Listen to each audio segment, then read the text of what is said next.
بسم اللہ الرحمن الرحیم يوم يكون الناس كالفراش المبثوث وتكون الجبال كالعهن المنفوش۔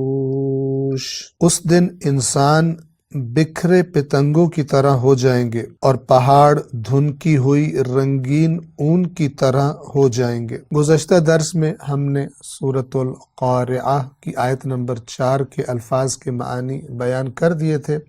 جیسا کہ عرض کیا تھا کہ اس آیہ مبارکہ میں اللہ تبارک و تعالی نے قیامت کے دن انسانوں کی کیفیت کو تشبیہ دی ہے پروانوں کی کیفیت سے، کہ جب وہ افراتفری کے عالم میں شمع کے ارد گرد حرکت کر رہے ہوتے ہیں اور انجام موت ہوتا ہے ان کا۔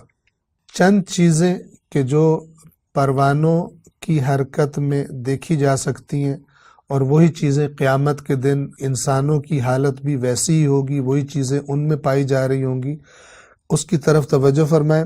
نمبر 1، بے سکونی کا عالم ہوگا، پریشانی کا عالم ہوگا، غم و غصے کا عالم ہوگا، پچھتاوے کا عالم ہوگا، اور ان تمام چیزوں کو ہم اگر ایک لفظ بولیں تو سکون اور آرام کی کیفیت نہیں ہوگی، جیسا کہ قرآن مجید نے بہت ساری دوسری آیات میں یہ ساری کیفیات کم و بیش بیان فرمائی ہیں۔ اس قدر افراتفری ہوگی، اس قدر انتشار ہوگا کہ گویا جو باپ ہے وہ سگے بیٹے سے دور بھاگے گا، اور سگا بیٹا کہ دنیا میں ان کا رشتہ آپس میں بہت گہرا تھا، لیکن خدا کے نافرمان تھے تو باپ بیٹے سے اور بیٹا باپ سے فرار کر رہا ہوگا۔ پس ایک تو بے سکونی، دوسرا انتشار، بکھرا ہوا ہونا۔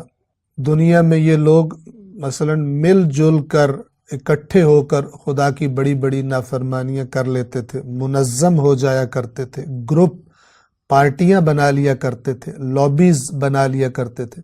قیامت کے دن منتشر ہوں گے، کوئی کسی کے کام نہیں آ سکے گا، کوئی کسی کی پرواہ نہیں کرے گا، سب کو اپنی پڑی ہوگی۔ اسی طرح جیسے پروانے اس اپنی حرکت کے دوران اتنے بدحواسی میں ایک دوسرے سے بھی ٹکرا جاتے ہیں، اسی طرح یہ خدا کے مجرم بھی ایک دوسرے کے ساتھ دھکم پیل کی حالت میں ہوں گے۔ یعنی جیسے مثلا قرآن مجید فرماتا ہے ایک جگہ پر کہ وَسِيقَ الَّذِينَ كَفَرُوا إِلَى جَهَنَّمَ زُمَرًا، اور وہ لوگ جنہوں نے اللہ کی آیات کا، اللہ کے دین کا کفر انکار کیا ہوگا، ان کو ہانکا جائے گا گروہ گروہ بنا کر جہنم کی طرف۔ جب ان کو ہانکا جائے گا تو یہ افراتفری کے عالم میں گویا ایک دوسرے کے ساتھ بھی دھکم پیل کر رہے ہوں گے، چونکہ انتشار ہوگا، بدحواسی ہوگی، غم و غصہ ہوگا۔ جیسے قرآن بتاتا ہے کہ برے دوست جو دنیا میں برے دوست تھے وہ ایک دوسرے کو برا بھلا کہیں گے، ایک دوسرے پر لعنت کریں گے۔ اسی طرح جو دنیا میں برے لیڈر تھے اور ان کے پیچھے چلنے والے ان کے پیروکار، وہ پیروکار اپنے لیڈروں پر لعنتیں کریں گے اور برا بھلا کہیں گے، اور لیڈر اپنے پیروکاروں پر لعنتیں کریں گے اور کہیں گے تم خود برے تھے، تم خود اچھے نہیں تھے، ورنہ تم ہمارے پیچھے چلتے ہی نہ۔ تو اس کیفیت میں ان کو جہنم کی طرف لے کر جا رہا ہوگا۔ تو یہ ایک کیفیت آپس میں دھکم پیل اور ایک دوسرے پر چڑھ دوڑنا، یہ کیفیت ہوگی۔ اور ایک اور چیز وہ یہ کہ بالآخر انجام آگ پر ہوگا۔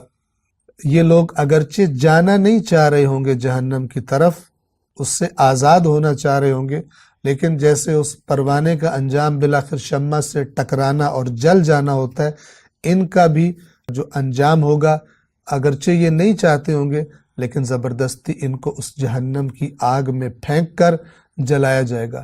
لیکن پروانہ ایک دفعہ شمع سے ٹکرا کر جل جاتا ہے اور اپنی اس کیفیت سے، بے سکونی سے نجات پا جاتا ہے، لیکن یہ لوگ جو جہنم میں جانے والے ہوں گے، قرآن مجید بیان فرماتا ہے کہ یہ جب بار بار وہاں جلائے جائیں گے تو جہنم کے فرشتے کو پکار کر کہیں گے یا مالک لیقض علینا ربک، اے مالک، جو جہنم کے داروغہ فرشتے کا نام ہے، تیرا رب ہمیں مار کیوں نہیں ڈالتا؟ قال انکم ماکثون، تو مالک کہے گا کہ تمہیں یہاں پر رکنا ہے، تمہیں یہاں پر لمبی مدتیں گزارنی ہیں۔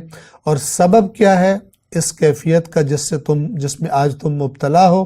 لقد جئناکم بالحق، ہم حق لے کر تمہارے پاس آئے تھے جب تم دنیا میں رہا کرتے تھے، وَلَكِنَّ أَكْثَرَكُمْ لِلْحَقِّ كَارِهُونَ، لیکن تم میں سے اکثر حق کو ناپسند کیا کرتے تھے۔ تمہاری اپنی خواہشات، تمہاری وہ دنیاوی لذتیں جو تمہیں کھینچتی تھی اپنی طرف، وہ تمہیں زیادہ عزیز رہیں، اور اللہ کی طرف سے آنے والا حق تم نے جھٹلا دیا، تم نے رد کر دیا، اللہ کے نبیوں کو تم نے جھٹلا دیا، اللہ کی آیات کو تم نے جھٹلا دیا۔ تو اب یہاں تمہیں موت نہیں آئے گی اور تمہیں لمبی مدتوں کے لیے اسی جہنم کی آگ میں رہنا ہے۔